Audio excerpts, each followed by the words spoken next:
what I've seen today, the value of those investments is worth next to nothing. So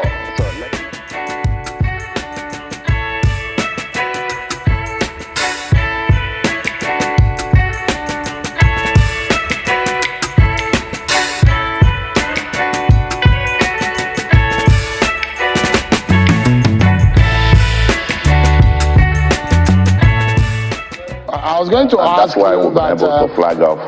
A former governor, Peter Obi, has talked so much about how much of prudence that he introduced into the governors in Anambra State, and perhaps that could be a very good standard because globally there is a caution on the cost of governance, and perhaps what experts have said that governors in Nigeria, leaders need to look into cutting cost of governance. Would the Peter Obi template be working for you? Are you doing more than that? Are you looking in that direction? I don't know about Peter Obi's template. I'm pursuing Soludo's template, which is Soludo's template that it takes about, producing results by being accountable and prudent. It's not, we don't save money for the sake of saving money. Saving money is not an output. It's not an outcome by itself. We put money to produce value for our people. If you don't have something to spend money on, then save it.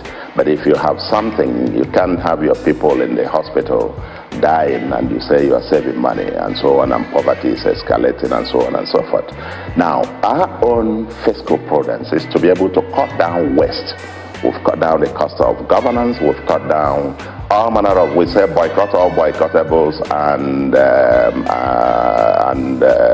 cut all cuttables. And I give you an illustration.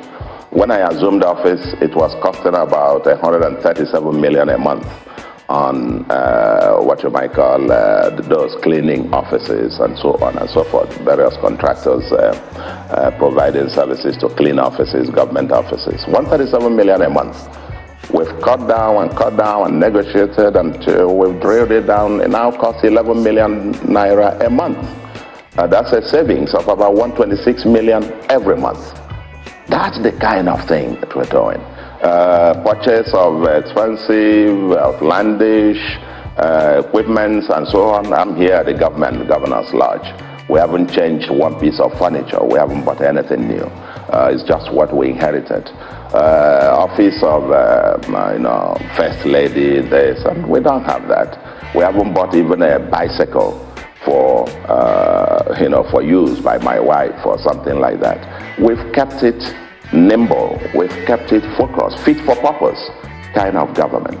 We're energizing and enabling technology to work. So let me quickly jump in again. Apologies, Mr. Governor. There were some investment, and perhaps because this is an area in which you are very known for, investment. What's your own perspective in a government investing outside of public sector? Because and I'm making another reference to former Governor Peter Obi of Anambra State, who has talked about how much of investment is made with the resources of the Anambra State government to bring back profit and benefit of to the Anambra people. By the way, what has become of that investment, and are you looking in that direction also? I don't know why you're turning the interview about Peter Obi. No, I'm just making reference because these are light of things. Well, I made reference to former Governor Obi and not to. Our interview is about my 2023 budget. I'm not talking about the investments of either any of my predecessors.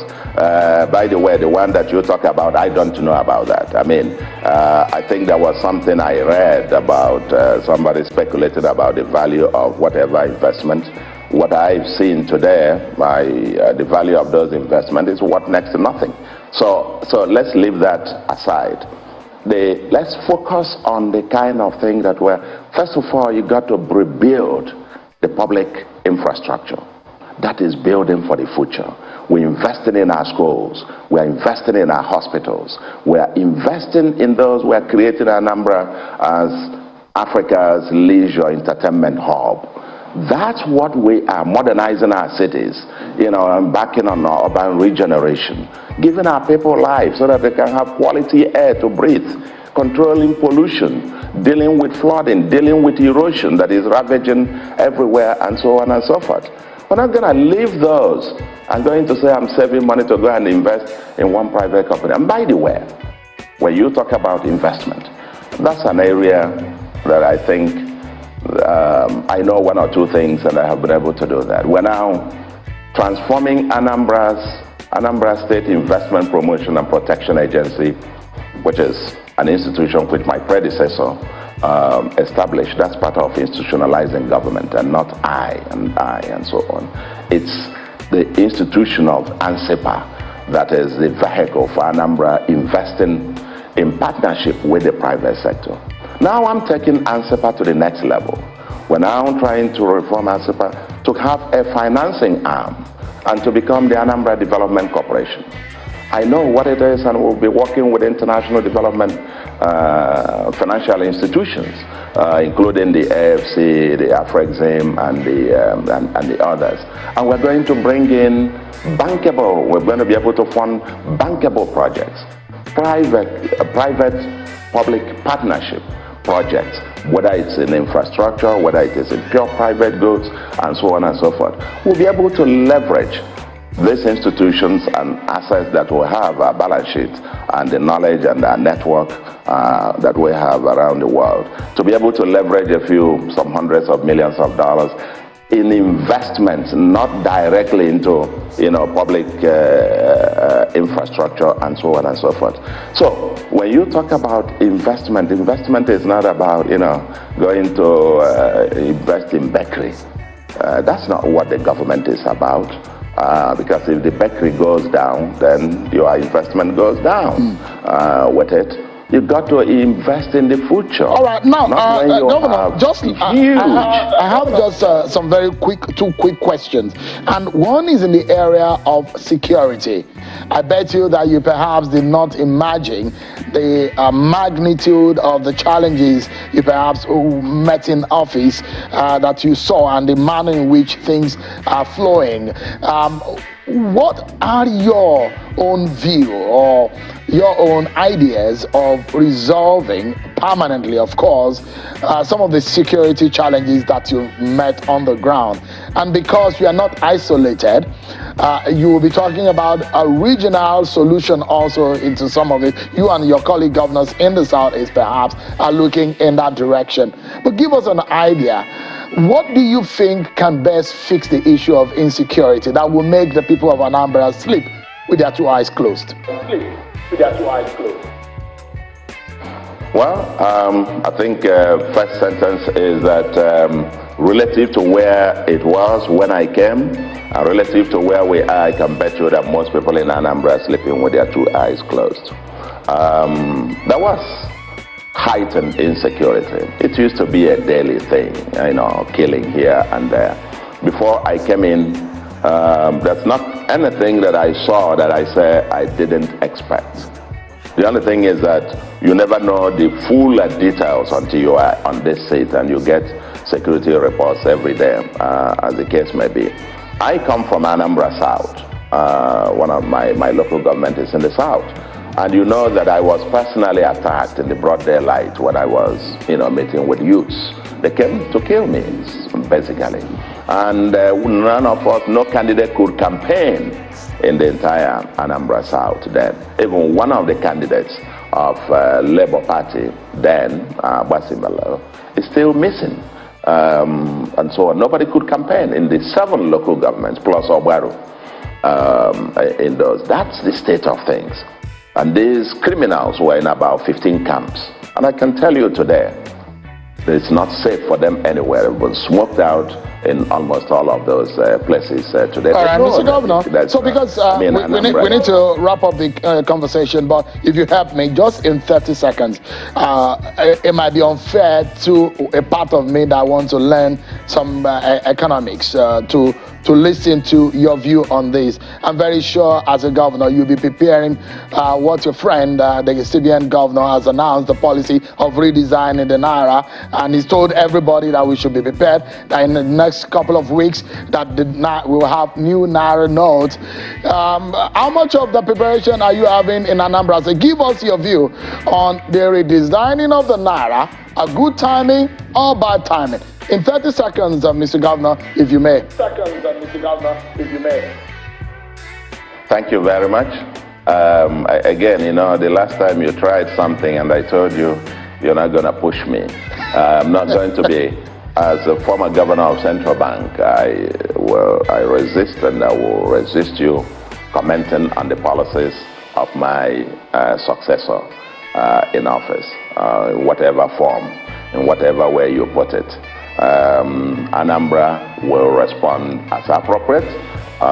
Whatever circumstances that rolled out from the center, the monetary authorities, the fiscal authorities at the center, whatever thing they decide and throw up, and that is a national policy, be sure that Anambra will appropriately adjust and respond. And so we have no problem with that. And by the way, in my own time, I got the naira redesigned. Just to make this point, I redesigned the 5, the 10, the 20, and 50 naira denominations, and we got them in polymer, or at least 5, 10, and 20 in polymer, and then got some of the others 10 and so 50 redesigned. So it's not anything new, and I also introduced the 1,000 naira note. So it's certainly within the purviews of the central bank to do that, to redesign notes from time to time. Might be for its security features, it might be some other considerations as the case may be. But I'm not here to speculate about to comment on the substance of the policy itself. All right. Governor, Professor, sometimes it's difficult to now put my hands on which one to call you. A former CBN governor, professor, sitting governor, but whichever one. My very good friend, Professor Charles Soludo, thank you so much, Governor, for talking to us. Just Mr. Governor is enough. But I won't take your academic title away from you. You deserve it. Professor Soludo, thank you so much indeed. That's it. Mr. Governor is enough.